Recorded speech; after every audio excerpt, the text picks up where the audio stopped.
What's going on, people? It's your boy KelechIwuaba back with another episode of the Ramblin' Mind Podcast. How are each and every single one of y'all doing today? I hope y'all are staying safe. I hope y'all are taking care of yourselves. I hope y'all are doing all the things you know you ought to do during these times, my friends. I hope you listened to that last episode on mid-year reviews. If you haven't checked it out, please go check that thing out. It's one of my longer episodes this year, but it's filled with a lot of dense information about some of the things that we need to do an update on before the year runs out, and just ways to kind of keep track of everything that has happened so far this year and make sure that we're still moving in line towards some of the goals that we may have for ourselves. But today we're going to be talking about one of my favorite things to talk about when it comes to money, which is compounding. I love talking about compounding because, as Albert Einstein said, it is the eighth wonder of the world. Those who understand it earn it, and those who do not owe it.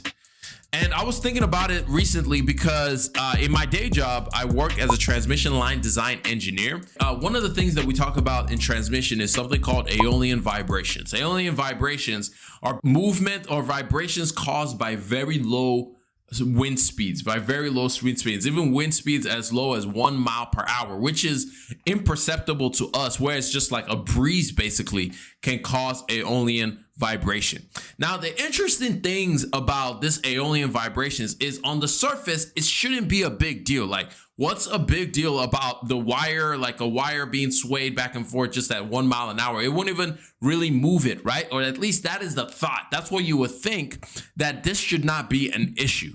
The problem is, this is a very massive issue. For the longest time, when transmission lines were being created, there were always these catastrophic failures. Like, they'll put up these power poles and power lines and things looked good. The design was really good and everything was done very well. But then for some reason, every single time, like over years, they would just notice like where the line is supposed to last for 50 plus years. But for some reason, you just had these catastrophic failures where, like, over time, you just see all these poles just falling on the ground and cables on the ground and all of these things happening. And they couldn't really understand what was going on. And that it took a long time for somebody to finally say, wait a minute, there's something else going on here. And they started studying like how the failure happened, what was the reason for the failures, and they studied it over and over again. And they came to a conclusion about these things called Aeolian vibrations. These low vibrations, these low winds that over time cause massive issues to the structures. Because even though on the first day there's no problem, but over time, as the wire keeps swaying back and forth, as the wire keeps moving back and forth, what happens is that bolts on the wires that connects it to the insulators, that connects it to the pole, over time, those bolts can start to break because it's moving back and forth. And every time it moves, the bolts move as well. And every time it moves, the bolts are moving as well. On the insulators, as it's moving back and forth, as the wires keep moving back and forth, those things just start to compound over time, where eventually the bolt is worn out. The bolt can only move so much. The bolt gets worn out. It breaks, and then all of a sudden you have one structure go down, then another structure, then another structure, then another structure, and you have this cascading effect that you end up with such a massive catastrophic failure. And it came out of a 1 mile per hour wind. It came about because of a 1 mile per hour wind that when you looked at the wire from the ground, you couldn't even see that there was anything wrong with it.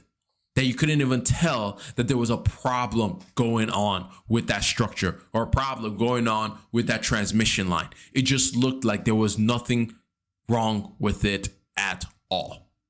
But over time, it compounded and it built on itself and it built on itself and it built on itself until eventually it broke.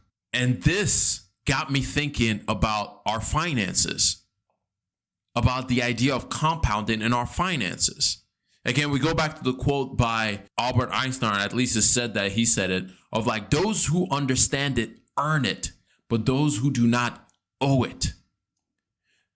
When it comes to the transmission line, by us understanding how this works, we were able to come up with solutions of how to fix it.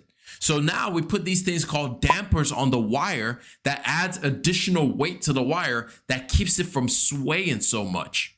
We put it on the wire to make sure that over time, regardless of the wind that it faces, there's enough weight that is going to hold the wire down, and all those light little wind blows won't just cause these issues to start on the wire, where we won't have these massive failures, catastrophic failures over time, because we understood that there was a compounding effect that can take place over time from a light breeze on the wire. But when we did not understand that compounding effect, we had catastrophic failure after catastrophic failure after catastrophic failure. And it's the exact same way when it comes to our finances. If we don't understand how little things over time can add up to cause massive catastrophic failures, we'll always be in an alien place. I mean, if we think about it, we think about things like people always putting all their stuff on the credit card and just saying like, yo, I'll worry about it later. You can worry about it later, but it's that snowball is just rolling. The vibrations are picking up. It's just like, yo, I want to go for this Beyonce concert. I'm going to just buy these $2,000, $3,000, $4,000, $5,000 tickets, and I'll worry about paying it off later. So that's the first step. And then it's like, oh, I need a new dress to go for this concert. Put it on the credit card. Oh, we got to eat out when we go for this concert. On the credit card. Uber, credit card. Drinks, credit card. And we just keep swiping. And all we're saying is like, down the road in the future, I'm going to deal with this. I'm going to deal with it. It's not that big of a deal. I can pay it over time. But the compounding effect. All of a sudden, the $4,000 you spent on that Beyonce tickets, the $200 you spent on your brand new outfit, the $150 meal that you had that night, the $50 you paid for an Uber to get from home to the venue and back home. You add all that stuff up, and on the surface, it looks like, oh, I only spent $5,000. But as you're making just the monthly payments, the compounding is building up. All of a sudden, your bill, you look at your balance and it's no longer $5,000. Now it's $6,000, then it's $7,000, then it's $8,000, then it's $9,000, then it's $10,000. The compounding effect just keeps going. Or if we look at another way of this, it's the decision of, oh, I'm just going to buy a house because that's what I'm supposed to do at this age, right? Like, this is what I need to do. So we buy a house, but we never consider all the added costs of buying a house. We don't think about, oh, the roof can go bad. The air conditioning can go out. All the little fixes that you got to do when you move into the house, furnishing the house. We don't think about all these little things that just compound over itself. The HOA that you might have to pay, the taxes that you have to pay, the kind of insurance you got to get on that property. Then you got to take care of the property, mowing the lawn. All these little things that just compound on itself from one decision. One decision. You decided you wanted a house, or buying a car. You know what? My car, even though it's still nice and I can get from A to B, but I just need a new car. This thing's too old. It's like, and I can't just get a basic car. I got to get a luxury car. So now your insurance is higher.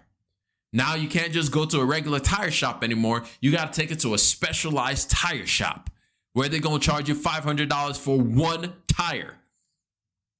Your oil change is going to be different. The way you maintain the car is going to be more expensive. All from one decision, but it compounds on itself. It compounds on itself. Or you hear some financial guy come talk to you about, yo, it's important that you're taking care of yourself. You need to get this financial thing, and he's charging you a 1% fee. And on the surface, it doesn't look like much, but over time, he's going to cost you 30% of your total returns. And so rather than you having $1 million in your bank account, you have $700,000 because $300,000 went to some financial advisor that's charging you 1% fee. It compounds. It compounds. So the question that we have is, what are some of the little decisions that we are making today? Whether it's saying yes to being a bridesmaid at somebody's wedding, or whether it's saying yes to going on that trip with somebody, or whether it's saying yes to going out to dinner every night, or whether it's saying yes to staying up later and now all of a sudden you can't work out like you want to work out, or because you said yes to a late night party which you knew you shouldn't have gone to, now you're late for work and it's going to cost you other things. what are the tiny decisions, especially when we look from a financial perspective, what are the tiny decisions that we are making on a regular basis that are compounding and costing us versus what are the decisions that we can make on a regular basis that compounds and actually helps us? For example, when I talked about the transmission structures, it was one decision of putting a damper once. One time. Damper on the wire, boom, problem solved. In your finances, it's the one decision of setting up automatic savings plan, setting up an automatic payoff plan for your credit cards, setting up an automatic payoff card for any debt that you have, setting up an automatic investing plan. It's a decision you have to make once. And all of a sudden, it compounds for your benefit. Again, going back to that Albert Einstein quote, it's so good because he who understands it earns it. He who does not pays it. If you understand just how big a one-time decision you make about where you choose to live, about what you choose to drive, about the clothes you choose to wear, about where you choose to hang out, the places you choose to spend your time, the people you choose to surround yourself with, that's a one-time decision that can compound for a lifetime. For a lifetime. If you have friends who are always trying to do something and go somewhere and you don't have the financial wherewithal to be able to join them in all of those things, it's a one-time decision for you to say, guys, I cannot keep doing all of this stuff all the time. Can we switch it up a little bit? One decision that has a great financial benefit over time.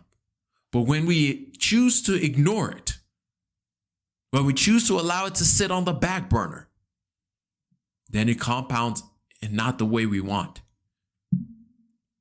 And so the question we have to ask ourselves is simply this: what will the decisions that I'm making today cost me over time? Will I earn from these decisions or will I have to pay from it? It's a difficult question, but it's one that we have to ask. Every time we are faced with a decision, does this move me towards where I want to be, or is this taking me away from where I want to be? And sometimes it may feel small and inconsequential, but in the long run, that one small decision, that one small snowball, that one small flake, tiny snowflake was the thing that finally started the avalanche. So be very mindful. Be very mindful. It takes one decision to completely change your financial trajectory. It takes one decision to completely destroy your financial decision. But anyway, that's all I got for y'all in this episode. I hope y'all learned one, maybe two things out of this entire thing. And if you did, share this podcast with one person that you love, one person that you hate, and one person you're just kind of like, about. And by that time, you'd have shared it with every single person that you know. But it's been your boy Kelechi. Thank y'all so much for watching. I'm going to catch y'all up in the next one. Remember, generosity is always greater than greed. God bless each and every single one of y'all. And I'm out. Peace. Whoosh.